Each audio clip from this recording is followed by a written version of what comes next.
And proof, I think, once again, in my experience, that the remarkably talented are also, it's because they're remarkable people.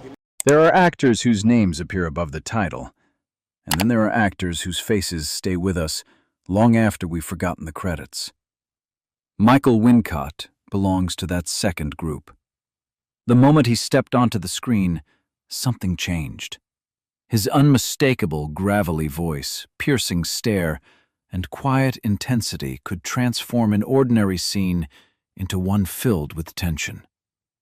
You may not have realized you were watching Michael Wincott at the time, but chances are you've never forgotten the feeling he left behind. For many movie lovers who grew up in the late 1980s and 1990s, he seemed to be everywhere.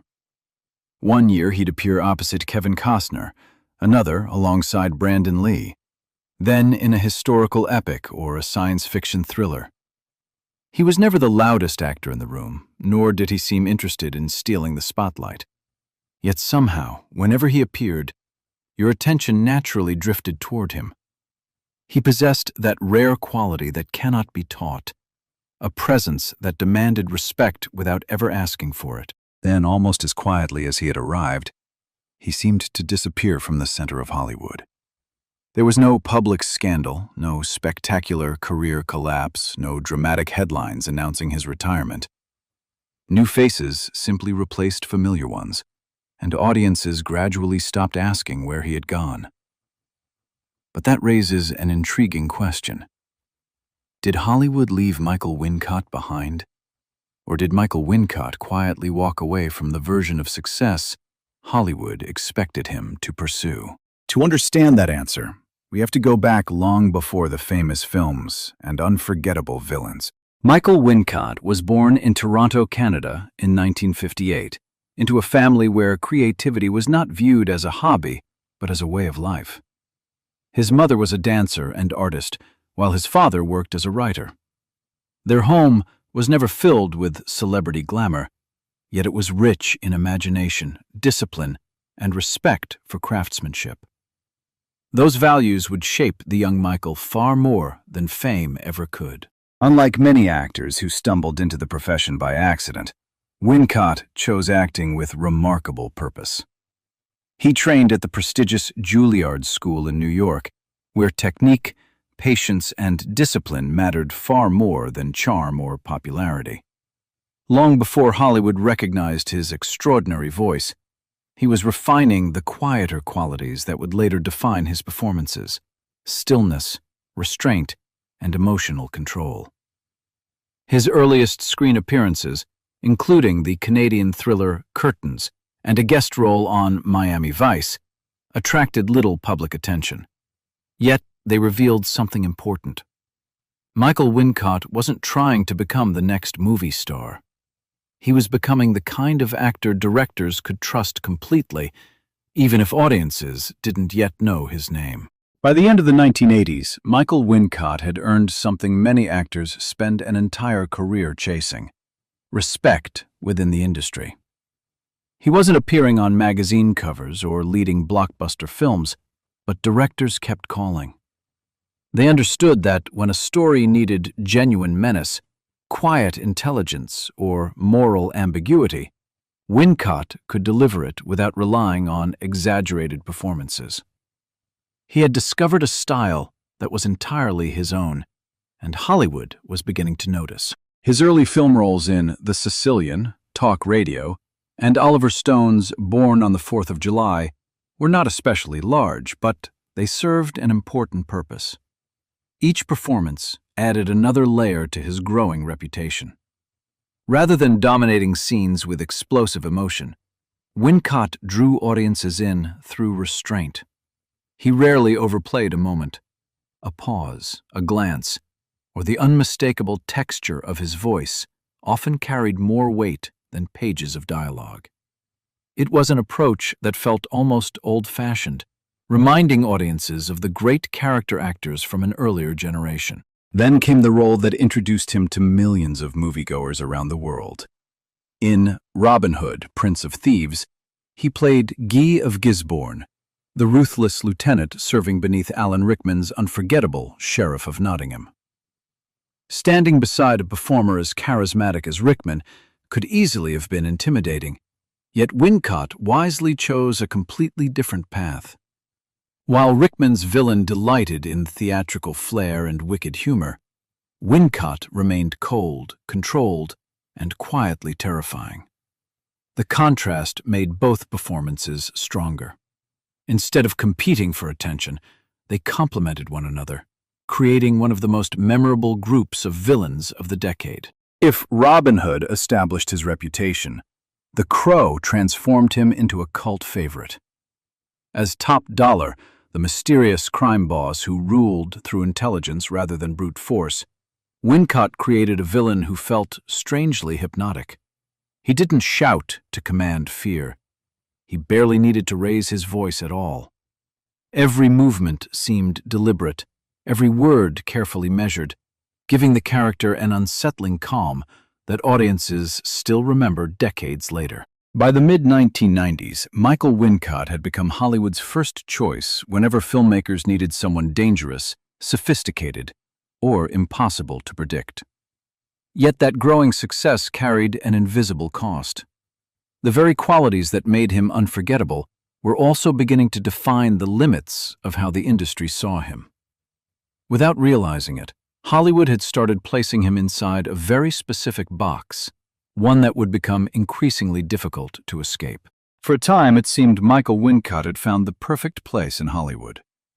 He was working with some of the industry's most respected directors, appearing alongside major stars, and building a resume that most actors would envy.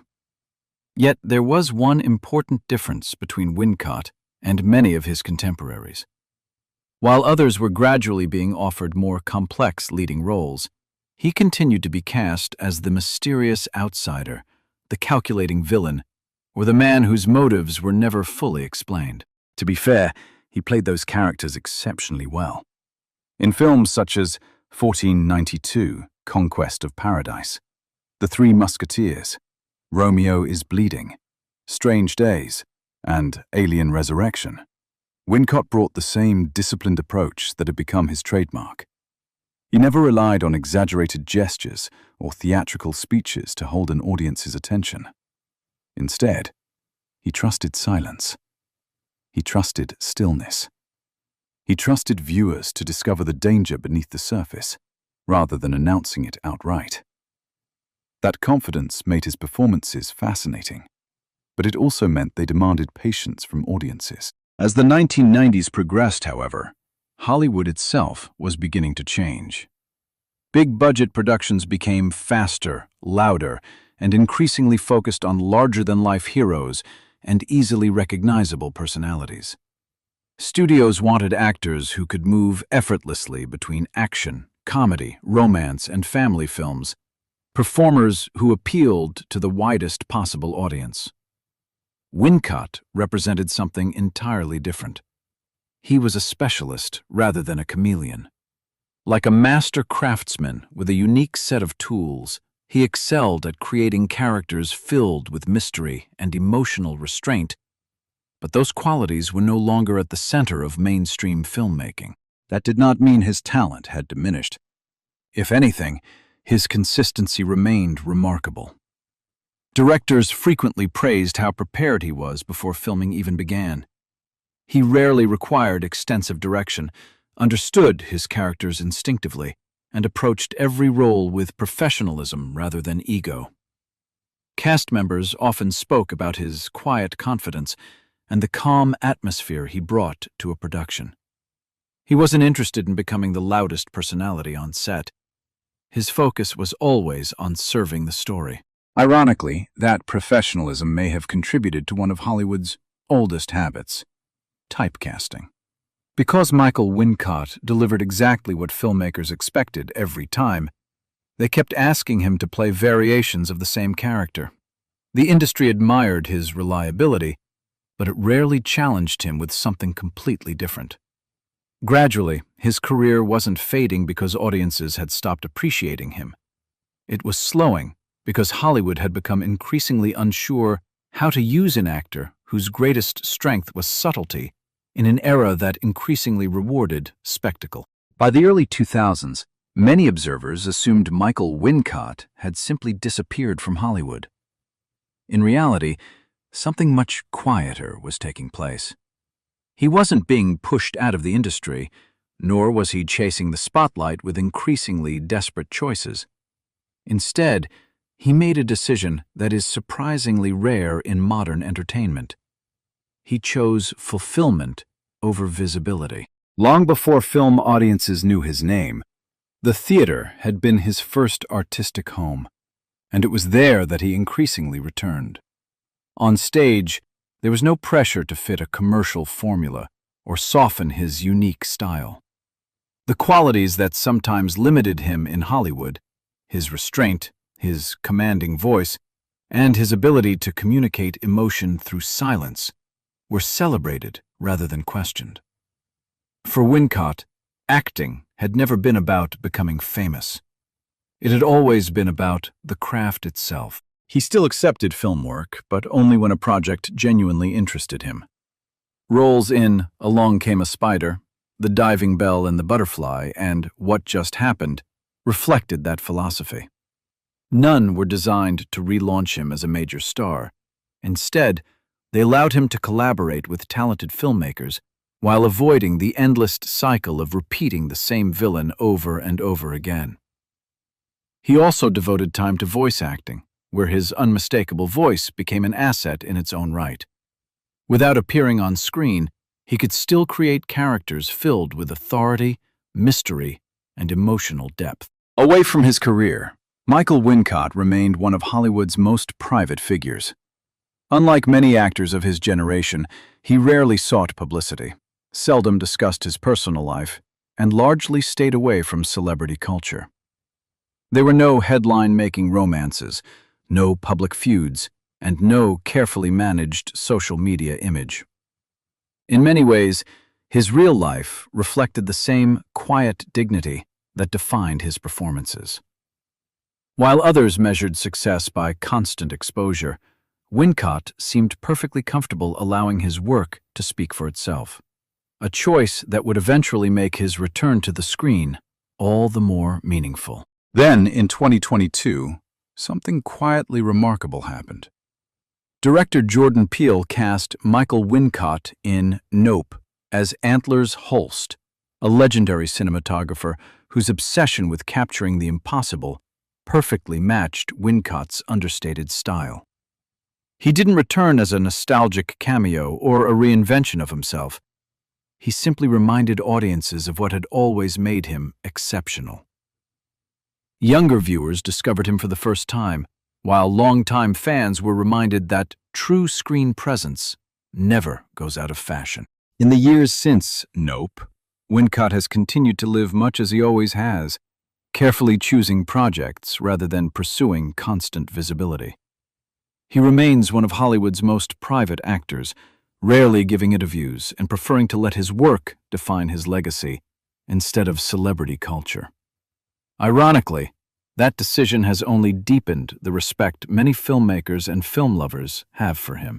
Today, his performances in The Crow, Robin Hood, Prince of Thieves, Alien Resurrection, and now Nope continue to find new audiences through streaming platforms and film retrospectives. His distinctive voice and restrained acting style have become unmistakable signatures, admired by younger actors who appreciate subtle, character-driven performances. Perhaps nothing really happened to Michael Wincott at all. Hollywood changed, but he never felt the need to change with it. In an industry that often rewards those who chase attention, he chose authenticity instead. And that may be the greatest achievement of his career. Long after louder performances have faded from memory, Michael Wincott remains unforgettable, not because he demanded the spotlight, but because he never needed it.